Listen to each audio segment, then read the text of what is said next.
It seems ages since we've seen each other again. What have you been up to this week? This week I have been doing an R&D, and everybody uses this expression really quite easily and familiarly, but I don't actually know what it stands for. I think I'm going to have to look it up. I think it's Well, it's like research and development, isn't it? I mean, I know what it research stands and for. development. Research and development, but I don't know what it means. Okay, so I don't know how long they've been called R&Ds, but it was interesting that so it was for the Globe, and they were looking at one of the plays that they want to investigate doing next year. And it was really, really interesting because there were several generations of actors, all who have very different relationships with Shakespeare. And also with the subject matter, you know, you're looking at a very, very old play, but beautifully written play through the prism of different generations who are all looking for, particularly the younger generations, looking for reasons to still be doing these plays. Yeah. I mean, of course, it's the Globe, like anything else. It's like the RSC. You sort of think, well, they have to by virtue of the fact that it's in the title, you know, that you know, the idea is that every generation rediscovers his plays, Shakespeare's plays, all over again. But what was great about this week, was that everyone agreed that it was too long. So actually, what the purpose of the week was to cut it. That's interesting. Yeah. Do away with a lot of the stuff, and interestingly, we had long conversations about the role of the fool in a lot of his plays. It was interesting, you know, what you said about the fool in the Danny Sapani Lear at the Almeida, and how he was almost a figment of Lear's imagination that no one else sees. As Clark Peters playing it, isn't it? Except Lear. And it's interesting that there was so much put in for what they call the groundlings, everybody that stood in the pit, and those sort of slap and tickle style jokes that are put in, often the fool was responsible for, but also they're the truth tellers. Yeah. And so there's lots of conversations But they're about, also, when you watch it, they're often not in King Lear, but they're often the most tedious thing on the stage, aren't they? yeah. Yeah. Well, this is it. And in the end, one of the fools in this version that we came up with by the end of the week was cut. Right. And partly because it's interesting, apparently one of the actors who had been at a Guildhall with Patsy Rosenberg said that the fools were there to dictate the pace of the play as much as anything else. So it gave the main actors either time to have a rest, or time to get changed, or to get stuff ready for another scene. So they'd come on as almost like a sort of comic interlude. Oh, interesting. Yeah, because you see that in Macbeth, don't you, with the porter? So I can see that's the break for everybody to get changed, and you know, you analyze it. If you do it academically, you analyze it as the change of the mood.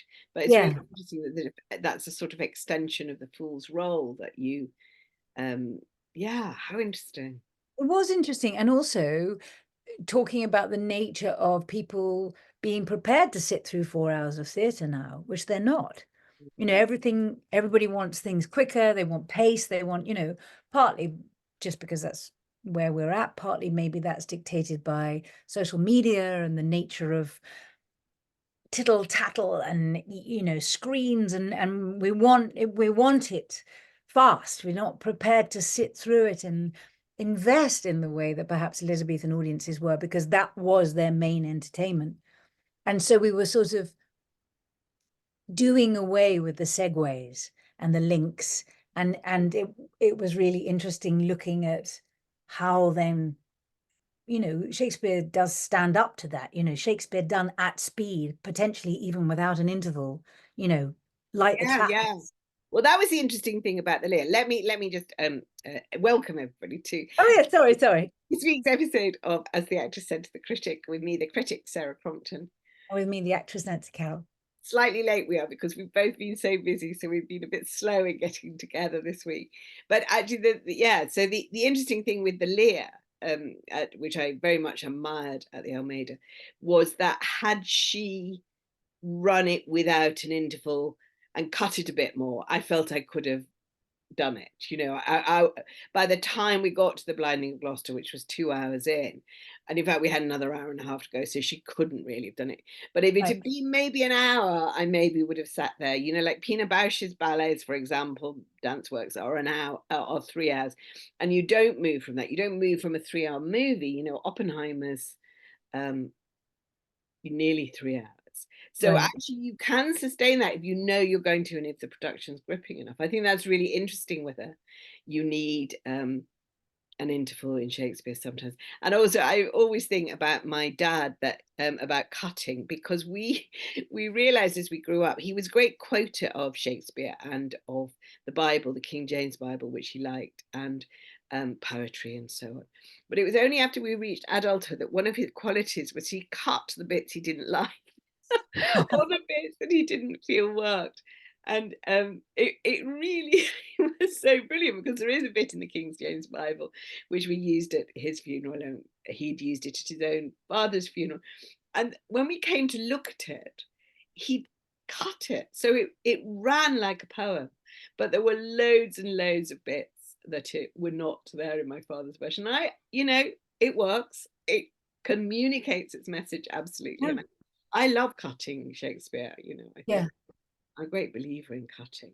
Well, I mean, you think so much of what we have of his work. I mean, everybody, all the academics talk about different folios and there's memory plays and all the rest of it, was because so much of it was written down by people who had seen it or were part of the company and whatever, and it had so many different versions, you know, and they were done again and again, and I think they stand up to being cut, which shows that as they're at their base, at their very foundation, is a great story and great writing, but that also that is the prism.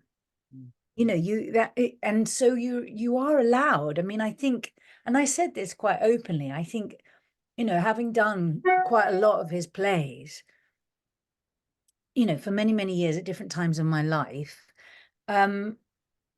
you know, where you're at in your life gives you such a sort of particular take on it, particular angle. And but that more and more you realize that all of them contain great bits, and all of them contain bits that just don't really work, and in some cases entire acts, Yeah. you know, and they call them, oh, the problem act or the problem scene. It's because they're not the best. I mean, I'd probably go to hell in a handcart for this, but I do genuinely believe it, because I would always argue for them being done, and I would always argue for kids learning about them at school, because they seem to be the foundation of so many stories, or have borrowed directly from those, you know, from the great Greek tragedies, and or, you know, from or different parables that we sort of go back to, the morality plays and stuff. You know, what we've said before, that there are 6 basic stories, and they're all there. It's all there to be grabbed, and the poetry always takes you aback when you haven't read it for a while. Yeah, and the characters. I mean, that in a good production, you know, I always actually often think of Nicholas Hytner's Henry V, which again he not only cut it a bit, but he actually changed it a little bit, which nobody noticed, and only if you kind of were absolutely embedded in Henry V did you notice it. And in fact, you know, it just had an urgency and an importance, and a kind of velocity that took you through the play and made you see why it's still a relevant play, why all these medieval figures can be performed now. And I do think that, I think it's so important. We're talking about it quite recently, about, because my view is the text is always there. Nobody's going to burn the text. It exists. It exists as Shakespeare to be read in his entirety by whoever wants to. And but the really key thing is to get people kind of hooked on the idea of Shakespeare, and to believe that if he's, you know, if he is the national dramatist, that he has something to say to living in the UK today. And you know, I think it's brilliant to I, the I love the idea of mucking around with it. I've been Yeah. thinking a lot about this week about Thomas Ostermeyer, who I saw his Enemy of the People, which we've talked about and which I really loved. But I was also reading up about him, and of course, in 25 years with the Schaubühne in Berlin, he has done so much Shakespeare, and Yeah. he's always just approached it completely directly, Yeah. completely. What's the truth of this play? Does it matter if I have a glitter cannon in Richard III? Can, a play be done in the mud? How do we find the truth? And I love that. I'm really comfortable with it because I think it saves Shakespeare. Yeah. Always, more and more people will always love him. As long as you get, I mean, I find it hard if you lose the verse. I mean, if you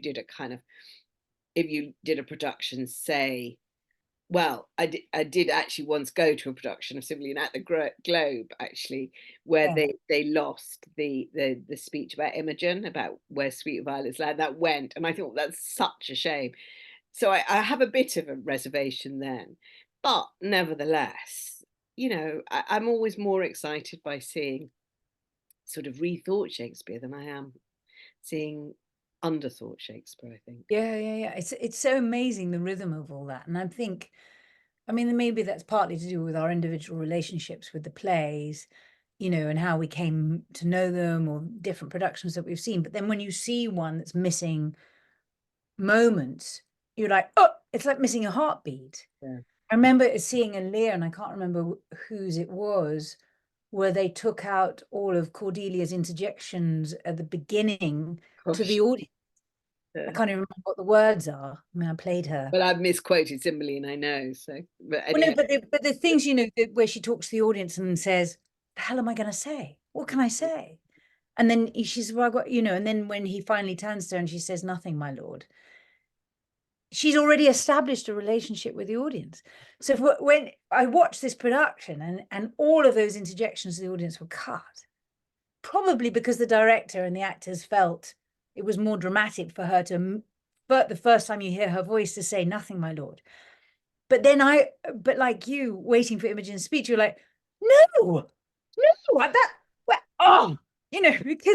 because it's that rhythm and our relationship with the words and everything else. But it is interesting, as you say, and so exciting for, for different generations to feel that they can, because again, it's that thing that we keep harping on about, that it shouldn't be elitist, and it is the foundation of so much of our sort of colloquial language. yeah. And that kids should know that. Yeah, You know, and not feeling scary. I do think that horrible thing of, I kind of want the first Shakespeare's. So I had a father who loved Shakespeare, and his father loved Shakespeare. yeah, And, so was this idea that he was this brilliant writer. And then the first thing we did at school, I think, was The Merchant of Venice, which of course is hard, and was hard then, is even harder now. yeah, And we had to break it down line by line. I don't think we even read it through first. I think I actually remember the text. It was a horrible little sort of blue book with everything very close up printing, and yeah, yeah, and it was so off-putting. And I yeah, do think, without a father who kind of kept saying, no, no, it's really exciting, and then yeah, starting to see productions that were really exciting, uh, yeah, I'm sure I'd have given up. And I think that's the trouble, that people think, why should I do it? yeah, I'm incredibly excited. It leads me slightly into, I'm very obsessed at the moment with the director Emily Burns, right, and she is about to do Love's Labour's Lost at the RSC. And Love's Labour's Lost is one of those plays not often done, yeah, because it's a sort of a king and an enclosed court, and a lot of young people being profoundly annoying. yeah, um, but it's got brilliant poetry again, brilliant verse, great songs.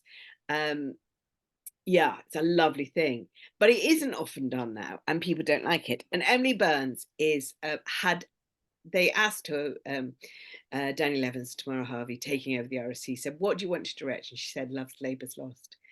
And I don't know anything about it, except that she's kind of got the idea about tech bros, and about how, people who are involved in Silicon Valley and in that whole language of new technology talk an enclosed language, live an enclosed life, and they're so obsessed with another world that, you know, they're not necessarily engaging in this one. And that just seems a really interesting way to do it.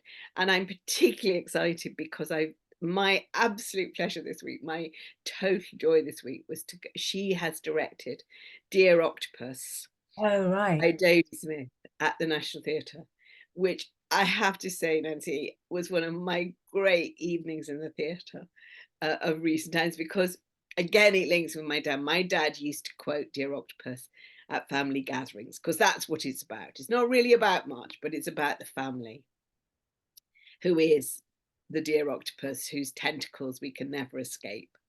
Yes. And Dad, at not every family gathering, but a few, I think, used to make the toast. And he, at a silver wedding anniversary, he bought a couple an octopus as a present. So it Oh, obviously meant a lot to him. yeah. That was my only knowledge of it. Never seen it before in my life. And it's not often done. It's written by Dodie Smith. It was a huge success in 1938, but obviously just that moment of opening pre-war, everything sort of slightly changed, and she went to America. So after that, there's not much more Dodie Smith as a playwright. She goes off to write 101 Dalmatians. And I'd never seen it, and I went with my brother, so sentimentally, you know, to see this play that was quoted.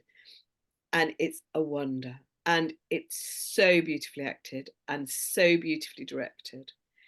And just by doing nothing, by telling the story of a family and all the relationships within that family down 4 generations, it sort of says everything that you need to know about life in a way. It's amazing production. And what Emily Burns has done is just very, very subtle. She's treated it as a period piece, as a, you know, a play about family. But what she's done is just introduce little grace notes. So they turn on the radio and it's all the build up to war. So it's Eden and so on, and sorry, not Eden, it's Chamberlain and Yeah. and all of that, and just the bulletins of the time. And it's nothing, you know, it's not an interjection. It's just while they lay the table, they're listening to the radio, just to remind you that this family is about, which has lived through the First World War in which a son has died, is about to go through this other great period of change. Yeah. And it's magical, so magical. And so I mean, you know, it really makes me excited to see what she does with Shakespeare. But it also made me think about family sagas and how brilliant they are. I mean, they seem such a sort of old-fashioned form. But if you count things like The Simpsons and The Godfather and all those things, they are actually just the perfect form for exploring so much of life, really, because you always see somebody you know, or you recognize a figure that you sympathize with. Yeah. Um, Well, and everything in some way falls into that. I mean, even Star Wars, you know, it's such a model for most stories in terms of how we relate to each other.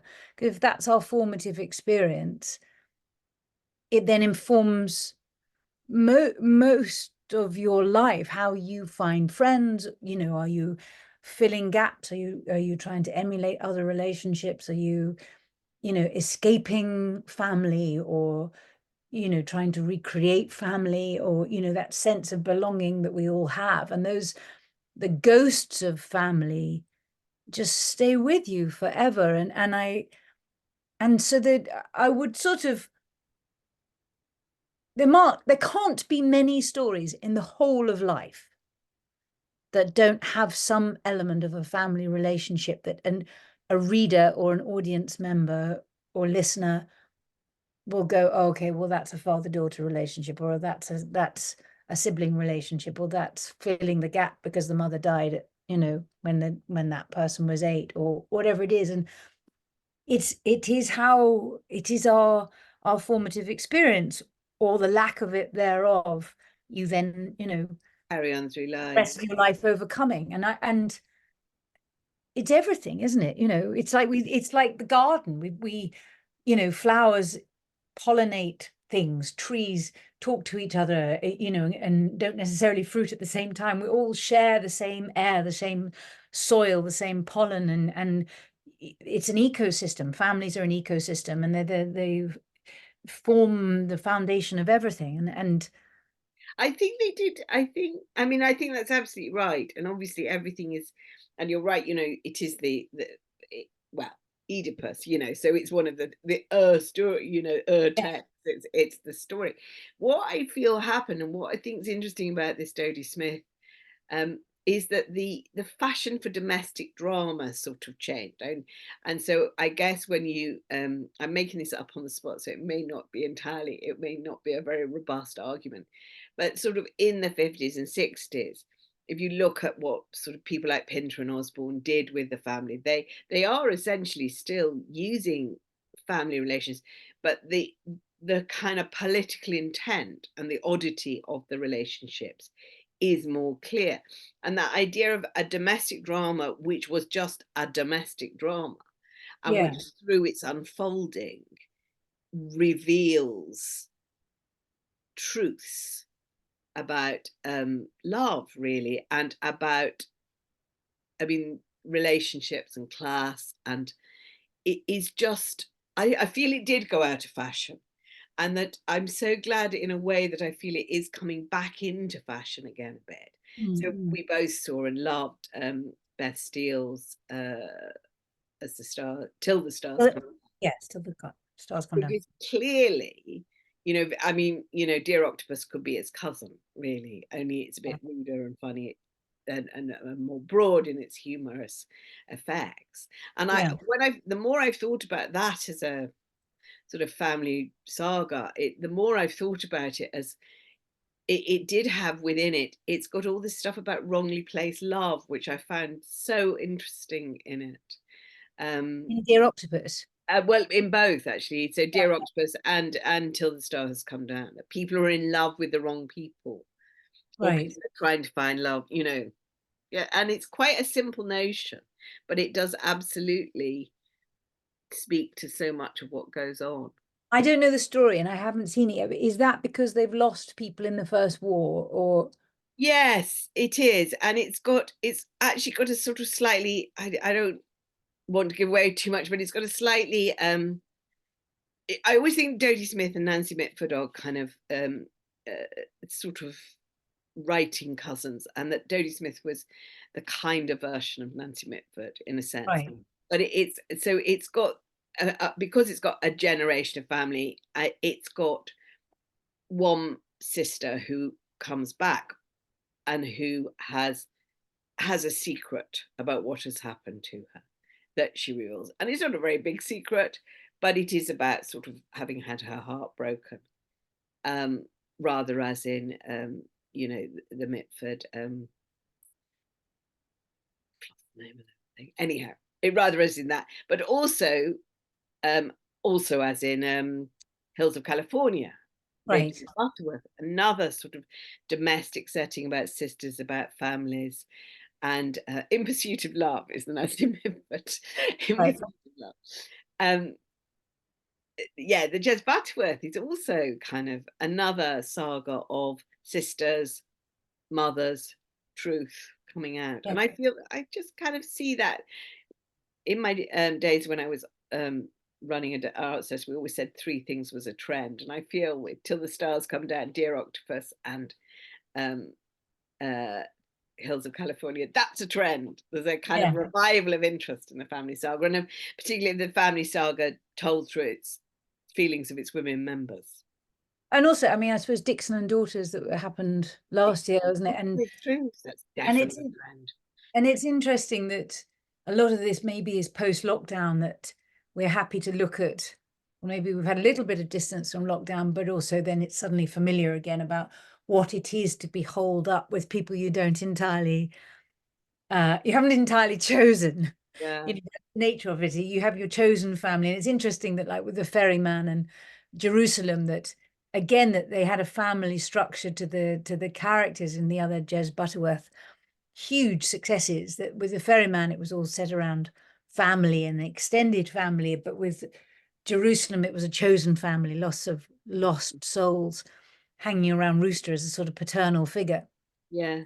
No, and so the structure again is very, very familiar, but it is interesting that you know that it is this thing about domesticity that, although Look Back in Anger wasn't necessarily about a family drama, it was about people being stuck together in a small space and the claustrophobia of unhappy relationships. Yes. You Yes. know, and how people abuse those relationships, or people looking for love, you know, are vulnerable and then are not safe because of their need for that relationship to work.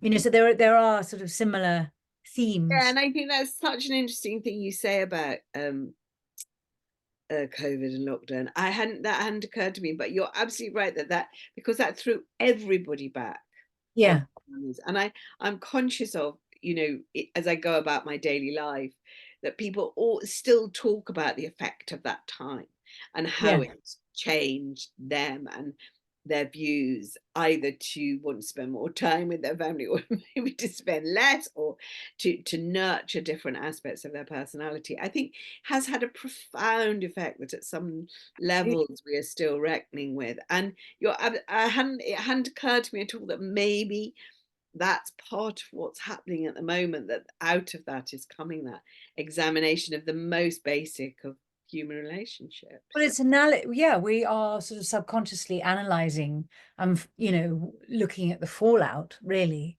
and everybody was polarized. You were either thrown together, literally overnight, come home, you know, get the last plane, get the last train, cut, you know, who can drive you before everything got locked down, or you were apart and you had to stay apart until everybody said that it was okay and safe again, or you know, or dropping shopping at the end of the path and then washing everything. You know, it was such an odd thing, you know, having to sort of be 2 meters apart. There was a thing on the radio recently about a guy saying the biggest repercussion will be the 2 meter distancing, you know, more than anything else, more than, I can't believe, more than the death toll, but that you know, for generations to come. It was interesting. I was on the train yesterday and I suddenly thought about standing close to somebody again, Mm. and how it's absolutely fine, and but that for so long that it wasn't. And it's silly to say, but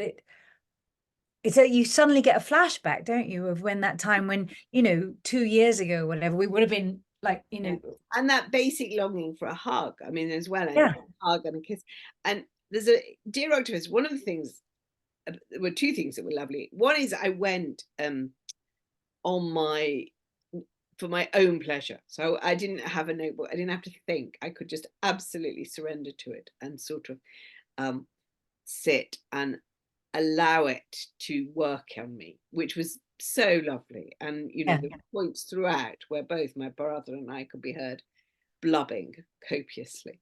But there are also very funny bits. There's a character. She's such a good writer, Jodie Smith. And there's a character who's had a uh, who looks very, very young, who's terrified of growing old.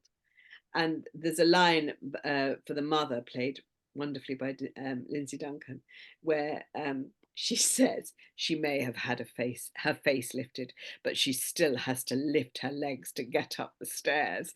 And I just kind of a brilliant line and one plan to use a lot. But what was noticeable about seeing it just, on an ordinary Monday night with an ordinary audience who had just, gone along for the sheer joy of it, was how reactive they were to the relationships being enacted on the stage. And there's a moment towards the end where somebody says no to something, somebody that you're willing to say yes says no. And honestly, it was extraordinary. And it's leading up to a hug. It's leading up to a hug and a kiss and physical contact. And when she pulls away, everyone, no! And it's really interesting, that kind of, that really, that people kind of understand that in the depths of their soul somehow now. yeah, That yeah, you yeah. can make, those wrong choices, those bad, turning down the chance of happiness. I think that's another thing, that they're all plays about turning down the chance of happiness and finding happiness. And I think that's also a new, it's an old theme, but it's become newly relevant about how important it is that you live in the moment. One day, it's the same thing again. It's about grasping happiness. Yeah. And I think you're absolutely right that really it is reckoning in a kind of subconscious, or maybe in terms of programmers, a conscious way with Yeah. the effects of isolation. And timing. There's something so palpable about timing and opportunity. And, it's so interesting talking to younger people about how, they're fascinated with how I met Joe, and about what that love story is and how you meet people. And I mean, I can't believe it's entirely true that people don't meet, in normal life now, but they say mostly there's a safety around meeting somebody online. Yeah, It's a controlled environment. And so that the idea of meeting someone in a bar or at a party or through friends is considered old school. yeah, But amazing, isn't it? Yeah, yeah, and the desire to meet, the desire to connect is sort of tricky, and one doesn't assume that it will happen for everybody in the way that perhaps there was a time when you did assume that at some point you'd meet the person that you want to be with. And whether or not you believe there's one person for everything, or everybody, or 10 people for everybody, and it's it's where your ley lines cross and whatever. But that story, that fascination, is age old. yeah, And and I think genuinely, the thing I always feel at weddings and christenings is that most people will happiness on other people.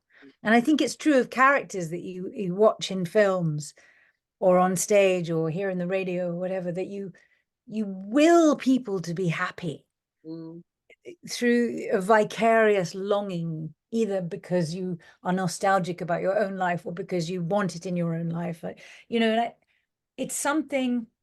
So I think they're human stories at the end of the day. I mean, we've said it so many times, but yeah. But I do think that's right, and I think coming to the end now, but you know, I've always thought one of the reasons for the success of The Simpsons, for all its brilliance in all other respects, I mean, it is absolutely extraordinary how pertinent, relevant politically it is that they're quite a happy family. And I yeah, always thought that, Homer loves Marge. They kind of they can seize the day. They can yeah, fuck it up, but they can also function. And I think it's a very odd thing to feel that, a yellow cartoon can make you feel happy. But I think that is why people turn, I always remember that sort of throughout the children's lives, we always just used to turn on the television and find an episode of The Simpsons. If something was going sort of slightly amiss, we would watch The Simpsons, because that is, oddly a happy family. And I think you're right, that longing for happiness is very important.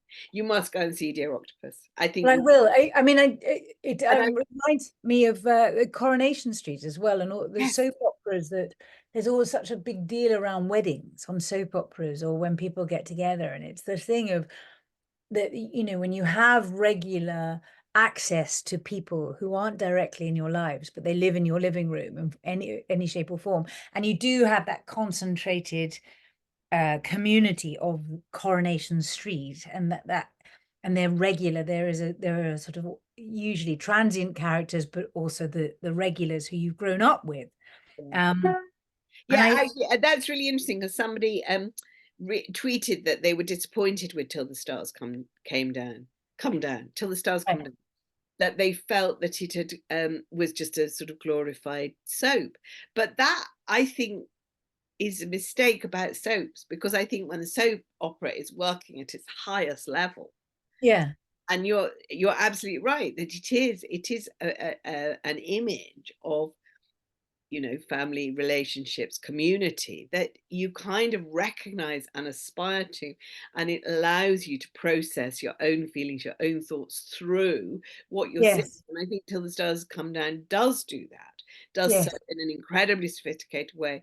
And it, you know, rather like melodrama possibly shouldn't be a pejorative term. So shouldn't soap opera. I think soap opera, hooray, I like it. Yeah. You know?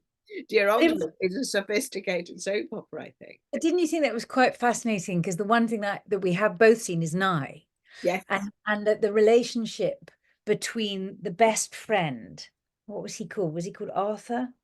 No. Archie, I think. Archie. So there was the best friend Archie, who was his best friend from school all the way through his life, and then the relationship with his wife Jenny Lee, who was extraordinary in her own right, and the fact that even when he was unconscious in his hospital bed, watching the dynamic between the childhood friend and the wife, and how they vied for his attention, but also it was that your sympathies swung Yeah. between them, and I found myself at various points sympathizing with Archie and then thinking, but that's ridiculous, she's his wife, and I'd react exactly the same way if anything like that was happening to Joe, and then somebody barged in and said, I have all these strong opinions. You'd be like, bugger off, it's my husband.